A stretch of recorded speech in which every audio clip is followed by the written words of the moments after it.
ከኔ የተሻለ ግን አክሊል ድቤት ቢገባ እርግጠኛው የመናገር ይችላል ይረታል ምንም ጥያቄ የለው ከልጆቻችን ነው ይሄንን ደግሞ የተማርኩት በእውነቱ እኔ ሳልደብቅ ነው የምናገረው አልሸሽግም ከወጣቶቹ ነው ይሄን የተማርኩት ከነ ታላቁ ከነ ዘማርያም ከነ አክሊል ከነ ጋዲሳ ነው ከነ ልደት ነው የተማርኩት ይናገር አባታችን ይውጡ የራሳቸው መምራን አላቸው በቃ ለነሱ የሆኑ መምራና የሿሟቸው አሉ እነሱ ብቻ እንዲያወሩ ነው የሚፈልጉት ሌላው ሊቃውንት እንዲያወራ በፍጹም አይፈልግም እንደም ምንም ማርካፉ ጠብቢል የቲፎዞ ነው በእውነቱ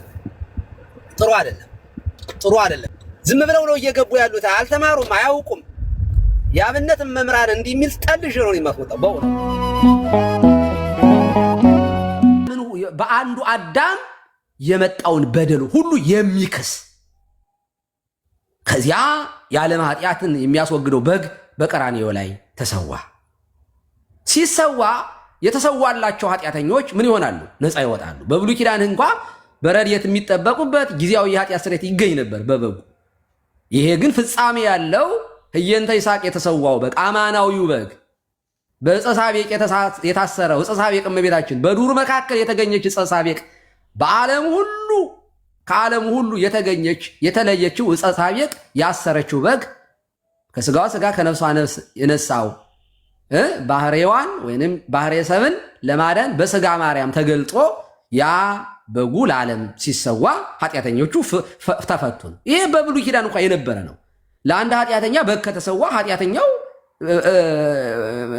በጉ የሚሰዋው ደሙ የሚፈሰው ለኃጢአተኛው ስለሆነ ኃጢአተኛው ፍሬ ይሆናል ነፃ ይሆናል በብሉይ ኪዳን እንኳን ሳዲያ በግ የተባለው ለዚያ ነው ኃጢአተኞችን ፍሬ የሚያደርግ ነፃ የሚያደርግ ስለሆነ ነው አሁን ክርስቶስ ስለተሰዋ በመስቀል ላይ ዋጋ ለአዳም ሁሉ ኃጢአት በአዳም ምክንያት ለመጣው በአዳም ምክንያት ለሚያስከስሰው ለሚያስወቅሰው ለሚያስፈርደው ሰውን ለሚያወርደው ካሳ ተካሰና አሁን አስታርቂያችኋለሁ የዚህ ዓለም ፍርድ ተፈጽሟል ተፈጸመ አለ በመስቀል ላይ በቃ ተጠናቀቀ አለ መቼ ነፍሱን ስለሱ ጌታ ሲሰጥ ነፍሴን እሰጣለሁ ብሎ ነበር ሰጠ ነፍሱን ሲሰጥ ተፈጸመ በቃ ተፈጸመ አለ ጨረሰ ህጉ ተደመደመ ይሄ እንትኑ ምንድነው ይሄ የፍርድ ቤቱ ይሄ ዱላ የለም መምቻ ተመታ በቃ ተፈጸመ ተደመደመ ዲያብሎስ ታሰረ ተወጠረ ወበረበረ አለ ሲኦል ተበረበረ ነፍሳት እንኳን ሳይቀር ከመቃብር በዛን ጊዜ ወጡ ወደ 500 ቢዝ ወጡ ሌሎች አዳምን ቀድመው ትገባለህ ዛሬ በገነት ከኔ ጋር ነህ ተባለ ፈያታዊ ዘየማን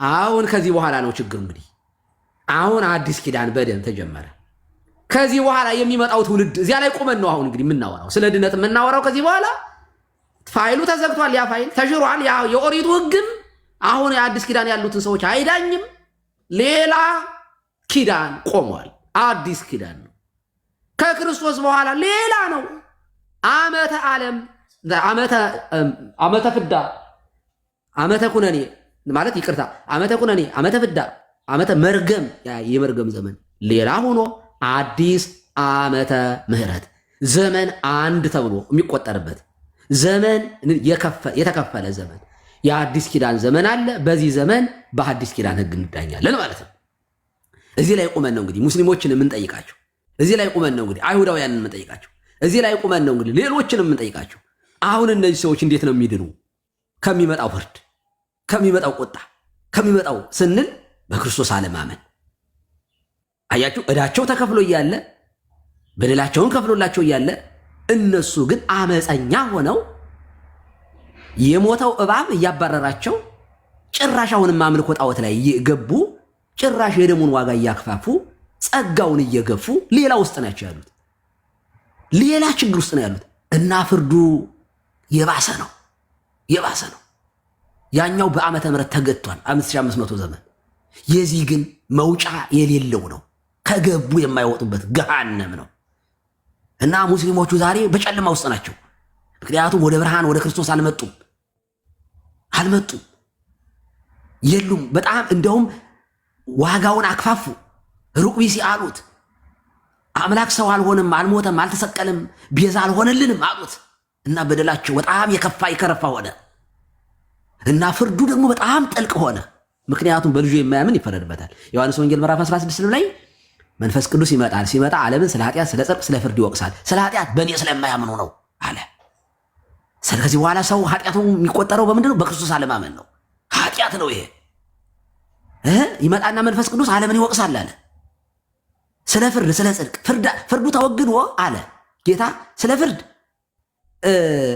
የዚህ ዓለም ፍርድ ስለተፈረደበት ነው አለ። የሚገርም እኮ ነው። እንዲህ የሚገርም ማብራሪያ ነው ይሄ። መምህራን አጽንኦት እየሰጣችሁ ሌላን ጊዜ የማስተምሩት እና የኔታ ዓለምን ስለ ኃጢአት፣ ስለ ጽድቅ፣ ስለ ፍርድ አጽናኙ ሲመጣ ይወቅሳል አለ። ወቀሳው ከዚህ በኋላ በምንድን ነው? ስለ ኃጢአት በእኔ ስለማያምኑ ነው።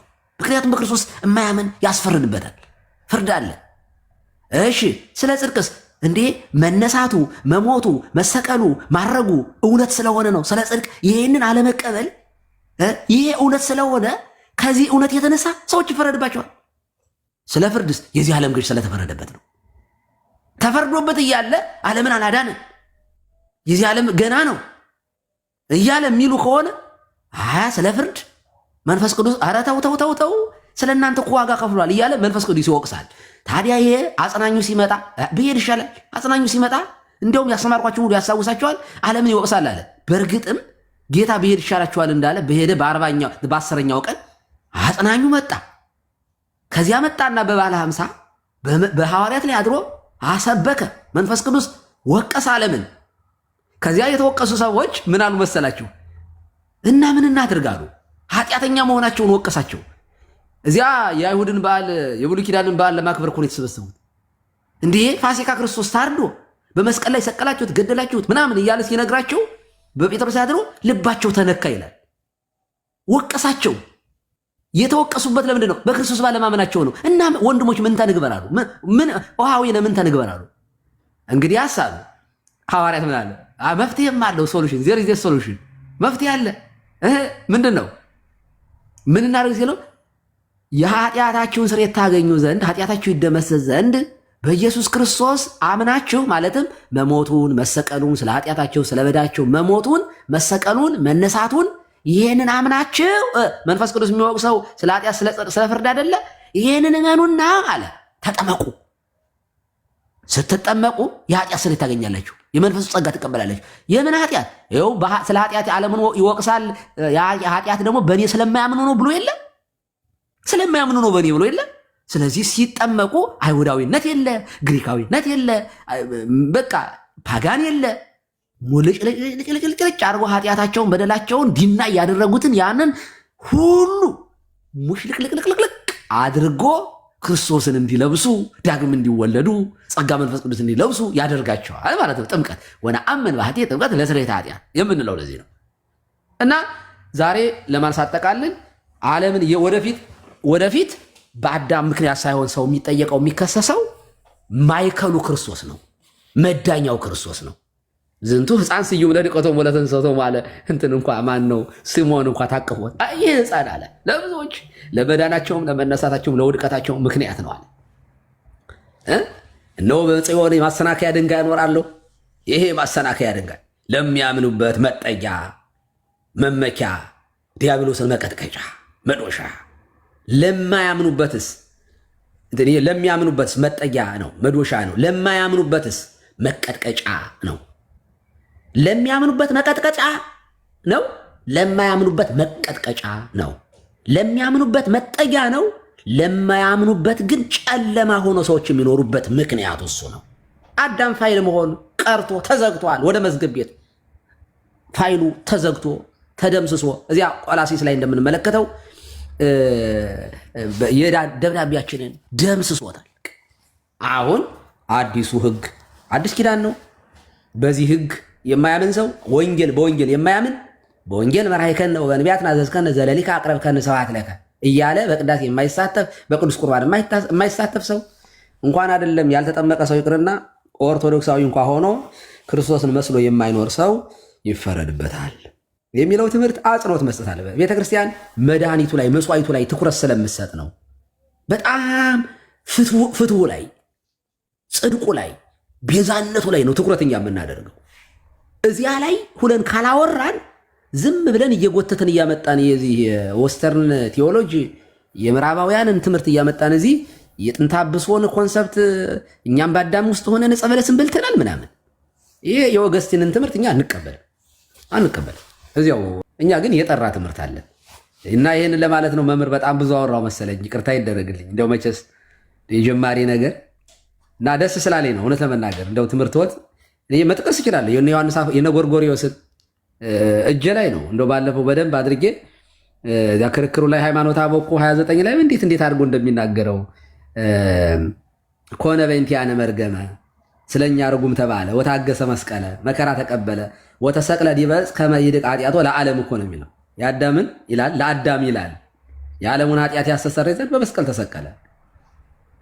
ከመ ይኩን ውስተ አሕዛብ በረከቱ ለአብርሃም በክርስቶስ ኢየሱስ አለ የሚለው ዝውቱ ከመ ይጽድቆ አሕዛብ በሃይማኖት እንደ እያለ ነው የሚቀጥለው እና በጣም ብዙ ወሰአረ እምኔነ መርገመ ወገብረ ሰላመ ማእከሌነ በመስቀሉ ወበትንሣኤው አይደለ ቅድስት አይደለም የምንለው እና የክርስቶስ ቤዛነት በጣም ትልቅ ነው። የክርስቶስ የቤዛነት ያልካሰው ያልሻረው ያልደመሰሰው የዚያ ደግሞ የከንቱ የዚያ ዲያብሎስ ደግሞ እንዴ የእሱ ኃጢአት የአምላክን ሰው መሆን። በነገራችን ላይ አምላክ እኮ ሰው የሆነው እንዴ በእውነት እንዲ የአብርሃም እንኳ ዘር ቢሆን ማለት የአብርሃም ማለት ሩቅ ቢሲ እንኳ ቢሆን በእውነት በምን ያንሳል? በእውነት ከዲያብሎስ በምን ያንሳል አዳም? እንዴ በመፈጠርም እኮ በእውነቱ በእርግጥ በክርስቶስ የበለጠ ክብር አግኝተናል። ከመላእክት በላይ ሆነናል። አሁን የሰው ክብሩ ከመላእክት በላይ ነው። ምክንያቱም ሰው አምላክ ሆኗላ። ጥጉ የመጨረሻው በቃ የመጨረሻው ቁንጮ ላይ ነን ያለነው እኛ። የመላእክትን ዘር አልያዘም። መላእክት አምላክ አልሆኑ። መላእክት እንደሆኑ ናቸው። ሰው ግን አምላክ ሆኗል። ነቢረ የማንን አግኝቷል? የሚፈርድ የሚወቅስ የሚፈጥረው ያ ፈጣሪ የኛን ባህሪ አክብሮታል በተዋህዶ እና ሰው አሁን የኛ ሰው በሰማይ አሁን ሰው በሁሉ የሚኖር ሆኗል። ሁሉን በሁሉ የሚያከናውን ሆኗል። ያው ሰው ሁሉ ማለት ግን አይደለም። ከድንግል ማርያም የነሳው ስጋ የኛ ባህሪ ስለሆነ ባህሪያችንን ስለሆነ ያከበረው ባህሪያችንን ስለሆነ ከፍ ያደረገው። ስለዚህ ሰው አምላክ ሆነ እንላለን እና ከመላእክት ሰው የሰው ባህሪ ዛሬ በሁሉ ቦታ የሚገኝ ሆኗል እና እኛ ሁላችን እንደዚያ ሆነናል። ግን እንዳትቆነጽሉ ለማለት ነው። በዚህ ደረጃ ነው ከፍ ያደረገን። እኛን ከፍ ያደረገን ክርስቶስ አምላክ ከፍ ያደረገን ወደ ራሱ ነው ያከበረ። ወደ ራሱ ከራሱ ጋር እኮ ነው ያስተካከለን። ዛሬ አይ ትፍሲት ያንሳል ቃል ይበልጣል አንልም። ትስብእት በተዋህዶ አንዱ ያሉን ገንዘብ ስላደረገ አንድ አካል አንድ ባህሪ እንላለን እንጂ እና በዚህ ደረጃ ነው እኮ ከፍ ያደረገን። በእውነቱ ሰማይ እኮ ነው ይዞን ይወጣ። ዙፋኑ ላይ እኮ ነው ያስቀመጠን የእውነት እና ወደዚህ መጠጋት ያስፈልጋል። ከዚህ የሚበልጥ እንዳ ከዚህ ይህንን የሚያሸንፍ ኃጢአት አለ ለመሆኑ? ይህንን ኃጢአት በነገራችን ወደፊትም ለሚመጡበት ሁሉ ይህንን የሚያሸንፍ ክርስቶስ ይህንን ሁሉ የሚያሸንፍ ነው። ለምሳሌ ወደፊት የመጨረሻ የሚባል ኃጢአት ለምሳሌ ዓለምን ጭፍጭፍ የሚያደርግ ሰው ቢኖር በክርስቶስ ንስሐ ከገባ ይህንንም የሚደመስስ ነው። በክርስቶስ ማመን ንስሐ በክርስቶስ ማመን የክርስቶስን ደሙን ስጋውን መብላት ደሙን መጠጣት የፈለገው ኃጢአት እንኳን ቢመጣ የፈለገው ኃጢአተኛ ቢኖር ንስሐ ከገባ ይህንን የሚደመስስ ነው ክርስቶስ። የሄሮድስን ምናምን የፈርዖን ምናምን ብቻ አይደለም። ወደፊት ራሱ የነ ሂትለር 6000 እስራኤላውያን ጨፍጭፏል። ሂትለር 6 ሚሊዮን ይቅርታ 6 ሚሊዮን እስራኤላውያን የጨፈጨፈው ሂትለር ንስሐ ቢገባ የክርስቶስ ደም ኃጢአቱን ያጥበለታል። አይ ገርማችሁ የክርስቶስ ደም የማያሸንፈው ኃጢአት በዓለም ላይ የለም። ንስሐ ከተገባ ማለት ነው። ንስሐ ከተገባ እና ላለፉት ብቻ ሄሮድስን ብቻ ሳይሆን የሚመጡትም ንስሐ ከገቡ የእነሱን ኃጢአት የሚሸፍን የሚያስወግድ ነው ለማለት ነው። የኔታ ቴንኪው። ግሩም ነው። ቃለ ሕይወት ያሰማልን አባታችን፣ ቃለ ሕይወትን ያሰማልን በጥበብ በሞገስ እግዚአብሔር አምላካችን። አንዳንድ ስለሚቸኩል እንደው በንግግር የገደፉት ካለ ያስተካክሉኝ፣ ያርሙኝ። በእውነት ምንም እኔ በቂ የሆነ ትምህርት ነው ለራስ የሚያገኘው። እውነት ነው ቤተክርስቲያን እንግዲህ የምታስተምረው በዚህ ልክ ነው። እንደው ብዙ ጊዜ ይሄ አጥማቂ ሐሰተኛ አጥማቂ እንደሚያደርጉት ሰይጣንን እያነጋገሱ ክርስቶስን ማሳነሱ በራሱ ይሄ እኔ ብዙ በጣም የሚያሳዝነኝ ነው እዚህ ሚዲያ ላይ ስመለከት ብዙ ሰዎች የክርስቶስን ኃይል አሳንሶ የሰይጣንን ኃይል ግን አንግሶ ከፍ አድርጎ ማሳየት ይሄ በዘመናችን ሐሰተኛ አጥማቂዎች የሚያደርጉት ነው። በቃ እንዲያርጎል እንዲሆናል ይህ አይነት መንፈስ አለብህ እንዲህ የሚልና ጌታችን ኢየሱስ ክርስቶስ እንደው በምድር ላይ እንኳን በነበረበት ወቅት ስንመለከት የመጣውስ ለቤተ እስራኤል ነው ብሎ የተናገረበት ጊዜ አለ። ግን ጌታችን ኢየሱስ ክርስቶስ ሳምራውያንን ሄዶ የፈለጋቸው ራሱ ነው። የዚህ የበረከቱ ተካፋይ እንዲሆኑ ያደረጋቸው ራሱ ነው። የፈለጋቸው ደግሞ እንደገና ያቀረባቸው በኃጢአት ውስጥ እያሉ ነው ውሃ ጠጡ ብሎ የጠየቃቸውና እነዚህ ሰዎች ምን ሆነዋል? ተጠቃሚ ሆነዋል ነው። እንዲሁም ይሄ ምንድነው ውሃ አለፈ እግዚእ ኢየሱስ ማእከለ ኢየሩሳሌም ወሰማርያ የሚለውን ስንመለከት የሉቃስ ወንጌል ላይ ያለው በኢየሩሳሌም ምንድነው በሰማርያና ኢየሩሳሌም መካከል አለፈ የሚለው በሚያልፍበት ሰዓት 10 ለምጻሞች አግኝቷልና ኢየሩሳሌም ቅድስናን የሚወክል ነው። ሰማርያ ደግሞ እንደገና ኃጢአተኞችን የሚወክል ነው። የኃጢአት መንደርን የሚወክል ነውና ሲያልፍ በዚህ ሰዓት በዚያ የነበሩትም እነዚያ ለምጻሞች ምን ሆነዋል? ተሳታፊዎች ሆነዋል። ከለምጻቸው ነጽተዋል። ያቺ ሳምራዊቷ በዚያ መልኩ ረክሳ የነበረች ሴት ምን ሆናለች? ተቀድሳለች። ውሃ ጠጭኝ እስከመባል ድረስ በገንዛ እሱ አይደለም ፈልጋ መጥታ ሄዳነችው። እሱ ሂዶ ነው ለዚያ ለቤተ እስራኤል የመጣው ለነዚያ ሁሉ መድኃኒት ሆኗልና መድህን ዓለም ተብሎ የተጠራበትም አንዱ መንገድ ይህ ነው። ለዓለም ሁሉ መድህን መሆን ስለቻለ ነው እንጂ ለአንድ መንደር ይሆንማ ምን መድህን ዓለምስ ምን ያሰኛል? ሌላው በነቢያትም ስንመለከት ያውን ማይ ብዙ ይክል አጥፎት አለ ፍቅር። አሁን ብዙ ውሃ ኃጢአት ምንድነው ፍቅርን ያጠፋ ዘንድ አይችልም የሚለውን ስንመለከት እግዚአብሔር ለዓለም ያለውን ፍቅር የዓለም ሁሉ ኃጢአት ምን ያደርገው ሊያሸንፈው አይችልም ነው። እግዚአብሔር ለዓለም ያለውን ፍቅር ምን አይልም የዓለም ሁሉ ኃጢአት ብዙ ሰዎች አጋንንት በሰዎች ላይ እያደሩ የሚያሰሩት ይህ ሁሉ ሊያሸንፈው አይችልም ነው። ለምን እሱ ወጽልመትኒ ይቀርቦ ወይረክቦ ጨለማ እንኳንስ ሊቀርበው ምንድነው እንኳንስ ሊያገኘው አይቀርበውም ይላል ዮሐንስ። እና ጨለማው ላይ ስልጣን የለውም። ምርጫቸው ምናልባት ጨለማን ያደረጉ ሰዎች አዎ ወደ ብርሃን እስካልመጡ ድረስ በዚያው ሊቀሩ ይችላሉና ይህ በተለይ ነው አሁን ቅድም መልአከ ሄኖም ሲሉት የነበረው በሲኦል ለውስተ ሲኦል ጻው ሲባሉ አይ አንወጣም በዚህ ተስማምተናል ብለው ይቀርዋል። ይሄ በጣም ነው አንዳንድ ጊዜ ሰዎች በራሳቸው እንዲህ ብለው የሚያስተምሩ ሰዎች ይህንንም ትምህርት የሚሰሙ ሰዎች በራሳቸው ነው በጣም ይገርመኛል። እቃቃ ጨዋታ ህፃናት እንኳን በዚህ ልክ ወርደው አይናገሩም። እና አባቶቻችንስ ለምሳሌ አሁን ቅዱስ አትናቴዎስ ስንመለከት እንደው የሚለው ወሀደገ ሥጋሁ ስቁለ ዲበ ዕፀ መስቀል ካለ በኋላ በእንተ ሁሉ ፍጥረት የሆነ ስለነ አብርሃም አይደለም ያለው ስለነሆኑ ሰዎች አይደለም ያለው ምንድነው ያለው? ስጋውን በመስቀል ላይ እንደተሰቀለ ተወ ካለ በኋላ በእንተ ሁሉ ፍጥረት ስለ ፍጥረት ሁሉ ይልና ምን ይላል? ወመንፈሱሰ ወረደት ውስተ ሲኦል በአካለ ነፍስ ግን ምን አለ? ወደ ሲኦል ወረደ ካለ በኋላ ወፈወሰት ነፍሳት እለ ሀለው አበየ ነው የሚለው። በዚያ የነበሩ ነፍሳትን ሁሉ ፈወሰች።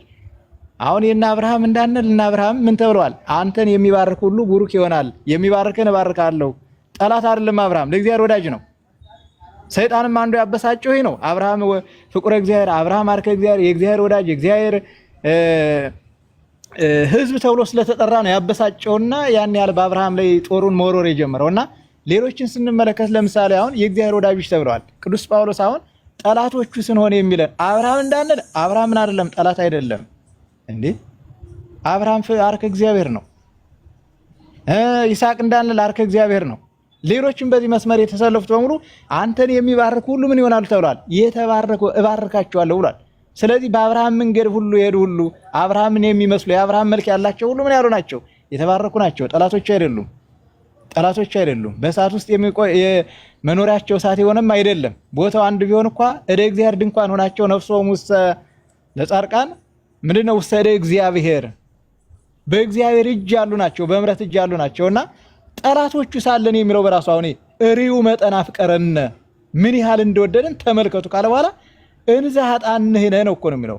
እኛ ኃጢአተኞች ሆነን ሳለ እውነት ነው ኃጥአን የሚለውና አብርሃምን ያካትታል፣ ምንም ጥያቄ የለውም። ግን ወሶበ እንዘ ጸሩ ነህነ ለእግዚአብሔር ተሳለነ በሞተ ሁሉ አሁን ይህ ምንድነው? ፍጹም ጠላት መሆናችንን ያመለክታል።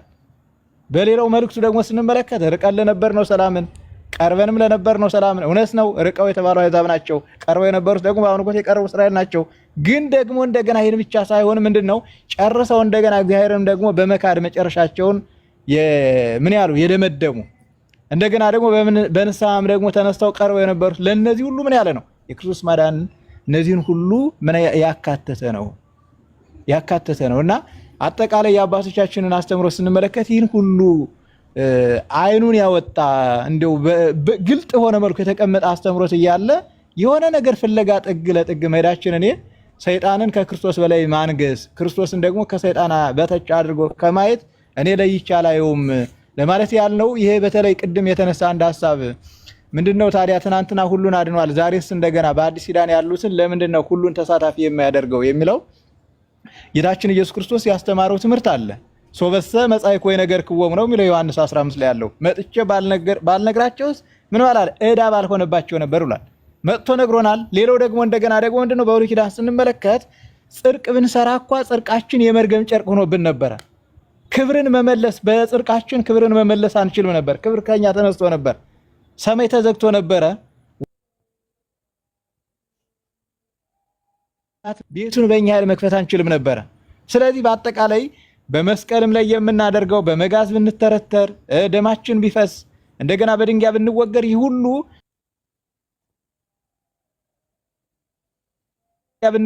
ሁሉ ዘጋውን የሚከፍት አልነበረም።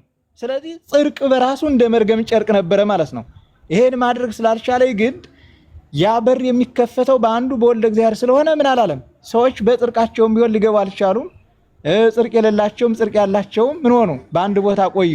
አሁን ግን በአዲስ ኪዳን ግን ጽድቃችን እንደ መርገም ጨርቅ ሳይሆን ምን ብሏል? ክብር ተመልሷል። የተዘጋው ቤት ተከፍቷል። የተዘጋ ሰማይ ተከፍቷል። ልጅነት ተመልሷል። ስለዚህ ሰው ቢሰራ ምን ያደርጋል? ቀጥታ ወደ ገነት የሚገባበት እድል አለው እና ዛሬ ላይ ምንድነው በስንፍና ነው ሳንገባ የምንቀረው ነው።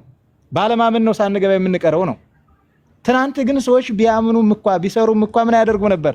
ደማቸውን እስከ ማፍሰስ ደርሰው እየተጋደሉ ጽድቃቸው እንደ መርገም ጨርቅ ስለነበረ ያንን በር ከፍቶ መግባት አልቻሉም እና ያለው ግን በስንፍና ስለሆነ ሰነፍ ደግሞ እንግዲህ ምንድነው አንዱ እግዚአብሔር የሚጠላው ነገር ስለሆነ ሰነፎች የእግዚአብሔር መንግስት መውረስ ስለማይችሉ ይሄ አንድ ባለ አንድ መክሊት እኮ ስንመለከት ምንድነው ይሄ ነው የሚያሳየን። ያልሰራ ሰው አይድንም እኮ ነው መልእክቱ። የሰራ ሰው ይድናል፣ ያልሰራ ግን ምን አለ? አይድንም ነው ያለው መልእክትና ዛሬ ላይ ሰዎች በኃጢአታቸው የሚጠየቁት መስራት እየቻሉ መክበር እየቻሉ ባለመክበራቸው፣ መስራት እየቻሉ ደግሞ ባለመስራታቸው። ተመልከቱ። በበሩ ገብቶ መኖር እየቻሉ ግን ባለመግባታቸው፣ ምርጫቸው በራሳቸው ጊዜ ሞትን ስላደረጉ ነው። ትናንት ግን በአዳም ምክንያት ሰዎች ወደው ሳይሆን እዚሁ ምርጫ ውስጥ ገብተው ነበር። ቢሰሩም እንኳን ጽድቃቸው ጽድቅ ሆኖ አይቆጠሩ ነበርና ከዚህ አንጻር ይህንን ማየት ይገባል ለማለት ያልነው። ለመላከ ኤዶም ቃለ ሕይወት ያሰማልን። በድጋሜ መጋቢ ሃይማኖት ቤት ደርሰው ከሆነ እንግዲህ ቤትዎትን እሱ ይረከቡና እሱ ይምሩ። ታብታብ የሚደረግም ካለ ታብታብ አድርጉ እየተባለ ነው። እንግዲህ እኔ ያህል ቤት የመምራት አቅም የለኝም፣ አልችልም። ያው መጋቢ ሃይማኖት ካሉ እሱ ይረከቡና ቤትዎትን ይምሩ። ወይ 3 ደቂቃ እንጂ ወርጃለሁ፣ ከመኪና ወርጃለሁ። ኤዶም ብሂል በትርጓሜው ገነት ይላሉ። እውነት ነው። እንኳን ከገነት አላወጡኝ፣ ደስ ብሎኛል።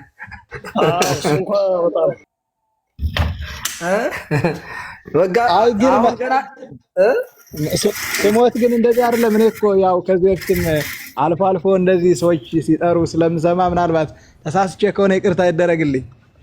አይ ኧረ እየቀለድኩት ነው። አይ ያው ገነትና ኤዶም አንድ ነው። መላከ ኤዶም የቀሲስ ኤፍሬም ስም ነው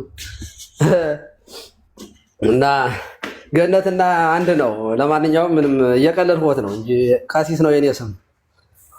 ቀሲስ ነው ዋናው። ግሩም ነው። እንደዚህ ነው እንደዚህ ነው በእውነት። በነገራችን ላይ መምህር፣ በዚህ አጋጣሚ የአብነት መምህራን ቲክቶክ ላይ በመምጣታችሁ ምን አገኛችሁ? ምንም የተጨመረላችሁ ነገር የለም? እንደው ጉባኤ ቤት ነው እኛን ለዚህ ያበቃን ቲክቶክ ምንም አይጠቅምም ከሚሉት ውስጥ ነው የኔታ? ለማስተማር ብቻ ነው የሚመጡት?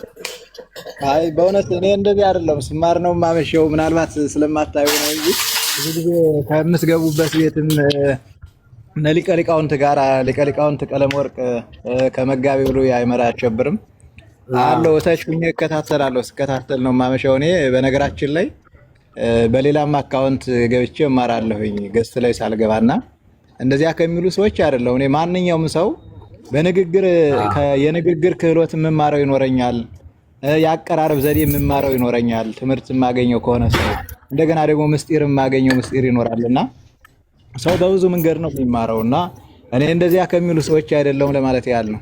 ደግሞ የሚያስብልም ቁመና የለኝም። የትኛው ሰው ቀስ ነው እንደዚያ ምለው እውነት ነው። ለዚያ ነው ቲክቶክ ላይ ዓለሙን ማየት ዓለሙን መዋጀት በጣም ዳይሜንሽናል የሆነ ቪው እንዲኖር ያደርጋል። በተለያየ አቅጣጫ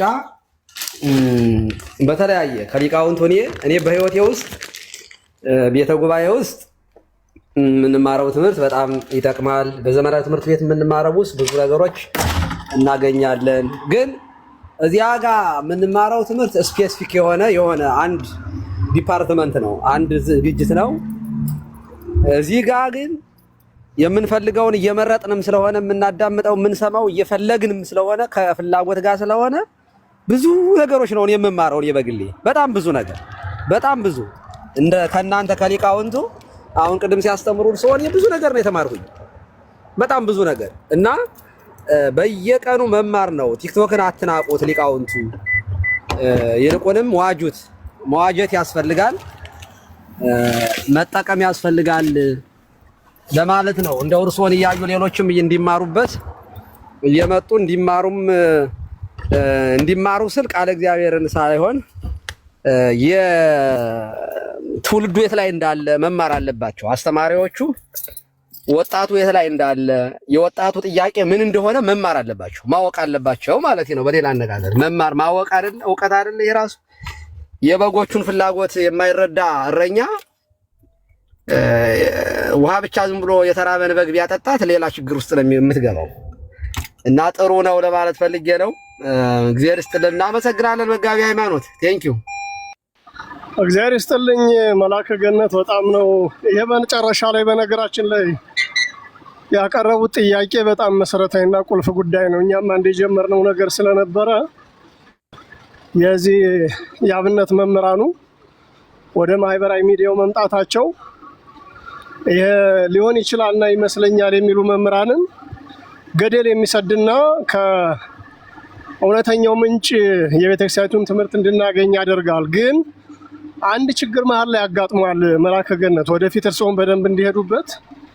አንዳንዶቹ የዚህ ማህበራዊ ሚዲያው በተለይ ደግሞ የቲክቶክን ፖለቲክስ ስላላወቁት እንደመጡ የሆነ ነገር ይሰባብሯቸውና ከዚያ ተሳቀው ደግሞ ወደ ኋላ የቀሩ በጣም ብዙ መምህራን አሉ። ሰው የሚያውቋቸው በውስጥ መስመር በእርግጥ ከሌ ብዬ ልጽፍልዎት እችላለሁ። በጣም ብዙ የምናተርፍባቸው በጣም ብዙ ነገር የምንማርባቸው፣ እውነት ለመነጋገር ቅድም እርስዎም እንዳሉት እየመረጡ እየተጠነቀቁ መማር ከተቻለ ቲክቶክ ጥሩ ጉባኤ ቤት ሆኗል።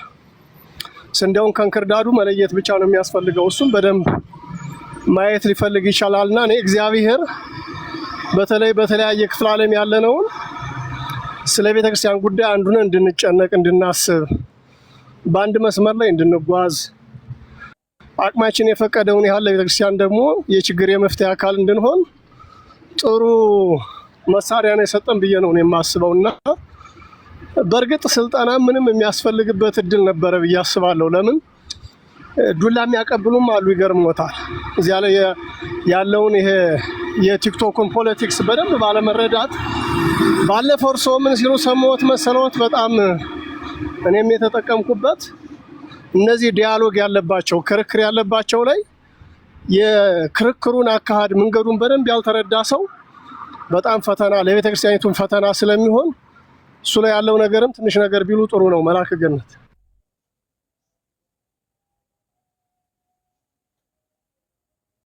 መጋቢ ሃይማኖት፣ አንደኛው ሊቃውንቱ መጥተው እንደው እዚህ አንዳንድ ደፋሮች በጣም እንደው ክብራቸውን የሚነካ ነገር ሲያደርጉ ተመለሱ ላሉት አለመፍራት ነው መድኃኒቱ። ደፋር መሆን ነው። እኔ ደፋር መሆን በፖዚቲቭ በአዎንታዊ ውሰዱት። ይሄ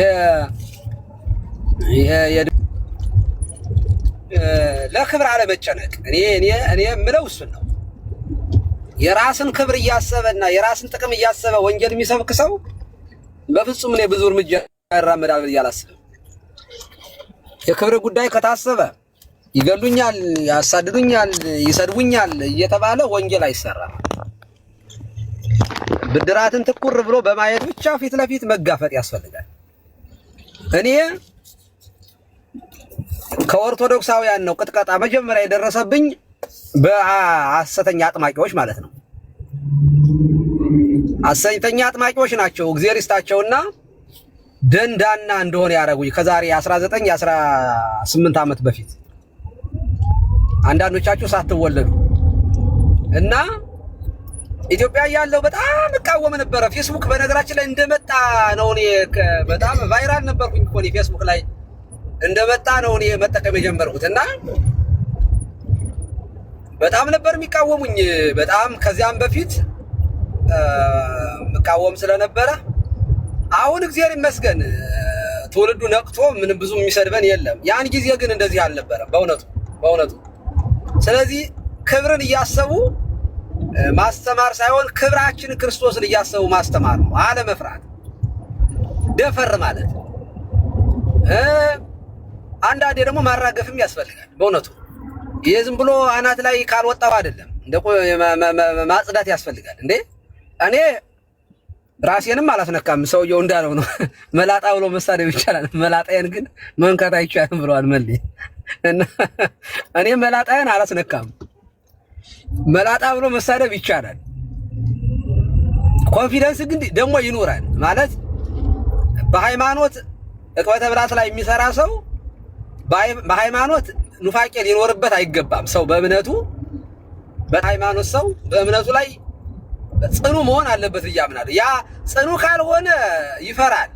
የሆነ እያመነታ ስለሆነ የሚያስተምረው ምንድነው ዝላይ ያለበት ሰው ምን ያለበት ሰው መዝለል አይችልም። እና እንደዚህ እንዳይሆን ራስን ከየትኛውም ኑፋቄ ማራቅ፣ በኮንፊደንስ ቤተክርስቲያንን መውደድ።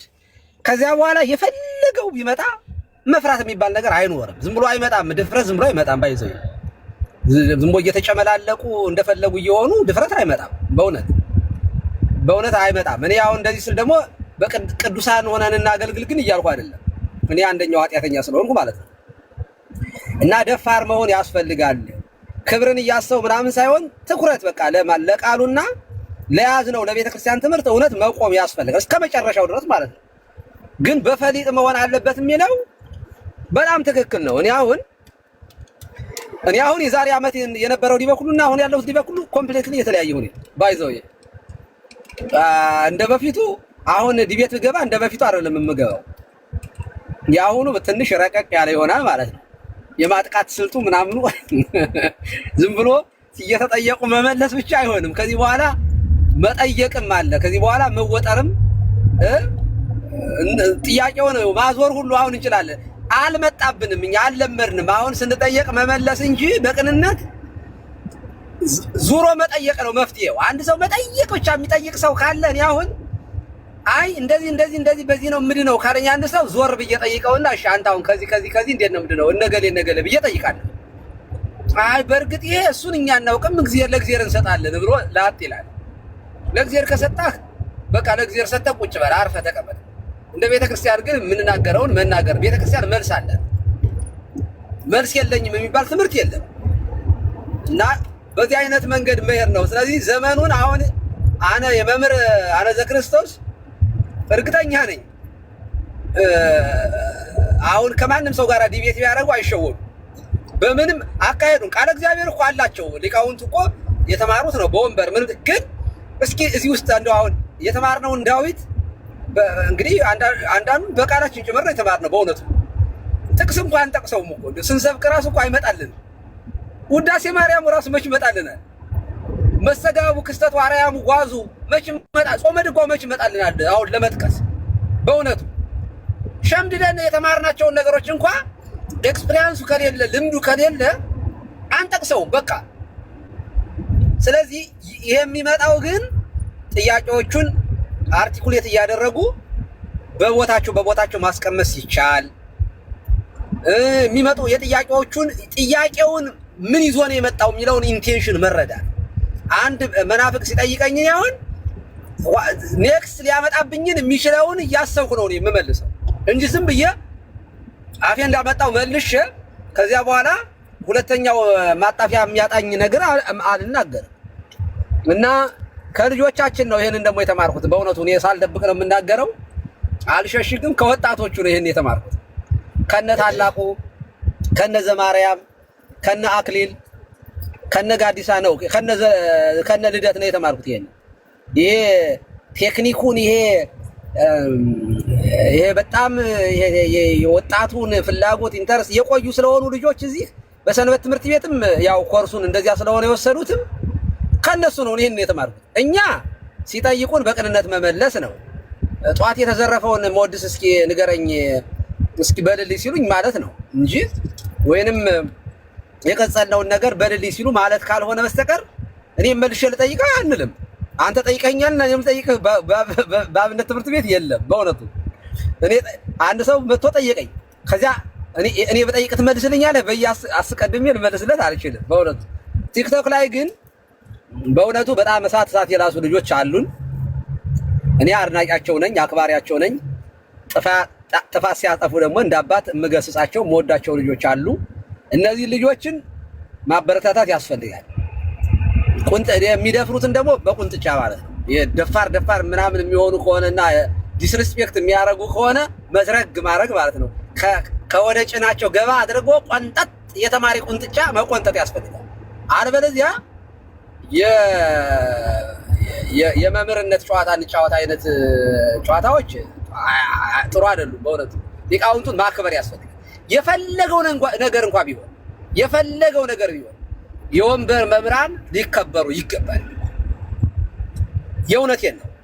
የወንበር መምህራንን ሪስፔክት ቢያንስ የተማሩት ረጅም ዓመት ለተማሩት ትምህርት በእውነት አክብሮት ሪስፔክት መስጠት ያስፈልጋል። ይህንን እንኳን የኛ ልጆች ይቅርና ጴንጤዎችም ሲያደርጉት አይቻለሁ። በእውነት እኛውን ካህናቱ ስንገባ ምናምን በጣም ሪስፔክት አድርገው በእውነት አንቱ ብለው የሚያወሩ ቀሲስ እያሉ አባታችን እያሉ የሚያወሩ ጴንጤዎች አሉ። በእውነት ለነዚህ ክብር እንሰጣለን። በእውነቱ ስለትትናቸው ከነዚህ ያነሰ ክብር የሚሰጥ ኦርቶዶክሳዊ ካለ ቃላት ብቻ እንደበቱ ላይ ያለ ህይወቱ የሌለው ባዶ ስለሆነ እንደዚህ ካሉት መራቅ ያስፈልጋል። በእውነቱ መሰናክል ስለሚሆኑ እንደዚህ ያሉት ሰዎች ቢያስተምሩም እውነት ለመናገር አያስተምሩም፣ አያንጹ። ትትና የቃለ እግዚአብሔር ማቅረቢያው ትውት ስብዕና ነው። እግዚአብሔር በተዋረደና የተናቀውን ልብና የተዋረደው መንፈስ ልበቱ ተወይ ዋይ ምን እግዚአብሔር ነው የተባለው እና መምህራንን ማክበር ያስፈልጋል። እናንተ ቁጭ በሉ እኔ ልናገር ጥሩ አይደለም። በኋላ ታሳርጋላችሁ ምናምን የምትለው አትሰራም። እኔ ጋር እንደዚህ ያለ ነገር ወይ ሰብሬ እገባለሁ እንጂ እንደዚህ ያለውን ነገር ጥሩ አይደለም። በእውነቱ እኔ ቅድሚያ ራሴ እሰጣለሁ። ከኔ የተሻሉ ልጆች ሲኖሩ አሁን አይችን እውቀቱ እንኳን ቢኖረን አገላለጡን ስለማንችለው ከኔ ይልቅ እገሌ ይቅደም፣ ዘማርያም ይቅደም፣ አክሊል ይቅደም ብል በእውነት ለመናገር አተርፋለሁ እንጂ አላጎልም። ማነስም አይደለም። እኔ ኮንፊደንስ እጥረት የለብኝም ከመምህራኑ አንፃር። በቃ ቄስ ነኝ። በቄስነቴ የተማርኳት ትምህርት አለች፣ በቂ ናት። በቃ የበታችነት ስሜት እኔ አይሰማኝም። በእውነት እነ የኔታ አነዘ ክርስቶስ እዚህ ውስጥ ስላሉ በትምህርታቸው እንደነሱ ለመሆን እጥራለሁ እንጂ መምህር ለመሆን በጣም ተጋለሁ እንጂ ባዶ ቄስ ነኝ ብዬ አላምንም። እንዴ የራሴ ሙያ አለኝ። እንዴ የራሴ ሙያ እድሜ ልኬን የኖርኩበት በቤተ ክርስቲያን የተማርኩት ትምህርት ስላለኝ በዚያ ደግሞ አላፍርም። በጣም ኮንፊደንስ አለኝ በእውነቱ። ስለዚህ የኮንፊደንስ እጥረት የሚመጣው ዝም ብሎ ከባዶነት ስለሆነ ባዶነታችንን በቃለ እግዚአብሔር በመማር መሙላት ያስፈልጋል። እኔ አሁንም ጉባኤ ቤት ነኝ ያለሁት፣ አሁንም ቴዎሎጂ ትምህርት ቤት ነኝ ያለሁት። ትናንትናም ቅኔ ቤት ነበርኩኝ። ዝም ብዬ በአየር ላይ መጥቼም የመጣው ቄስ አይደለሁኝም። ትናንትናም ቅኔ ቤት ነበርኩኝ፣ ዜማ ቤት ነበርኩኝ። እንደው በመጠኑም ቢሆን ዝም ብዬ ቋንቋም ቤቱንም ገብቻ ይቸው ወጥቻለሁ። ስለዚህ ዝም ብዬ በአየር ላይ የመጣው አይደለሁም እንዴ። ስለዚህ ለምንድን ነው ኮንፊደንስ ከኔ የተሻለ ግን አክሊል ድቤት ቢገባ እርግጠኛውን የመናገር እችላለሁ፣ ይረታል። ምንም ጥያቄ ነው እንዴ። ስለዚህ ለነዚህ ቅድሚያ እንሰጣለን። ይሄ ማለት ተበለጥኩ ማለት ግን አይደለም። የምታፎካከሩ ሰዎች ካላችሁ ከዚያ ሊቃውንቱን ውረዱ፣ ኧረ ዝም ብለው ነው አባታችን እንደው ኧረ ይውረዱ እባክዎት፣ ኧረ ይውጡ። መከራዬን እኮ ነው የማየው እዚህ ጴንጤ ውስጥ ገባ አንዳንድ ቀን ማለት አሁን እንኳ ያው ባህሬንም እያወቁ ልጆቻችን ትተዋል። በፊት እኮ ገና ስገባ ይውጡ፣ ገና ምንም ሳልናገር አባታችን ይውጡ። የራሳቸው መምህራን አላቸው። በቃ ለነሱ የሆኑ መምህራን የሿሟቸው አሉ። እነሱ ብቻ እንዲያወሩ ነው የሚፈልጉት። ሌላው ሊቃውንት እንዲያወራ በፍጹም አይፈልግም። እንደው ምንም ማርካፉ ጠብ ቢል የቲፎዞ ነው በእውነቱ። ጥሩ አይደለም። ይሄ ዝም ብለው ነው እየገቡ ያሉት። አልተማሩም፣ አያውቁም። የአብነት መምህራን እንዲህ የሚል ጠልሽ ነው የሚያስወጣው በእውነት። የአብነት መምህራን ምንም አልተማሩም ይባላል። በጣም ነውር ነው። እና እንደዚህ የሚሉ ሰዎች አሉ። የኔታ አነዘ ክርስቶስ ነው ይሄንን የምለው አሉ። ለሌሎች የሚሏችሁ ሊኖሩ ይችላሉ። በፍጹም እንዳይሰማችሁ። እንዲህ የሚሉ ሰዎች የዘወትር ጸሎት ያልደገሙ ናቸው። ጆሮውን ይዘህ ፈቀደ እግዚእ በል ብትለው ኧረ ወይንም አይነት ገብቶ ጸናጽል አያያዝ በፍጹም ወይንም ደግሞ በስርዓተ አብ ብለህ የሆነ ተርጉምልኝ ቢሉት ጆሮውን ይዘው ቢቆረቁሩት የማይሰማ ነው። ስለዚህ ሳይሰማችሁ ሊቃውንቱ የዝን ስድቡን ምንም ሳይሰማችሁ በጥበብ ማስተማር፣ በጥበብ መናገር፣ ዲቤት ክርክር ምናምን ሲሆን ለልጆች ቅድሚያ አንዳንድ ጊዜ መስጠትና ከዚያ ልጆችን ይችን አስተካክል፣ ይችን አርም። አሁን ቲክቶክ ላይ ያልተለመደው በሊቃውንት ዘንድ ግን ያለ አንድ ነገር አለ። አላውቀውም። ሊቃውንቱ የማያውቁትን ነገር አላውቀውም የማለት ልምድ አላቸው። ወጣቱ ላይ ግን ይሄ አንዳንድ ጊዜ አይታይም። ዝም ብሎ በደፈናው የማያውቁትንም ዝም ብሎ በድፍረት መመለስ ጥሩ አይደለም። እማናውቀውን ነገር በቃ መምህራን ጠይቄ እመልስላችሁ ማለት ግን ይልመድብን። ግግም ብለን ማስረጃ ሳይኖር ካፈ መምህራን ሳንሰማ ከመጻሕፍት ሳናገኝ ዝም ብለን ማውራት የለብንም ለማለት ነው። መጋቢ ሃይማኖት አስረዘምኩ መሰለኝ፣ ይቅርታ። ኧረ በጣም ጥሩ።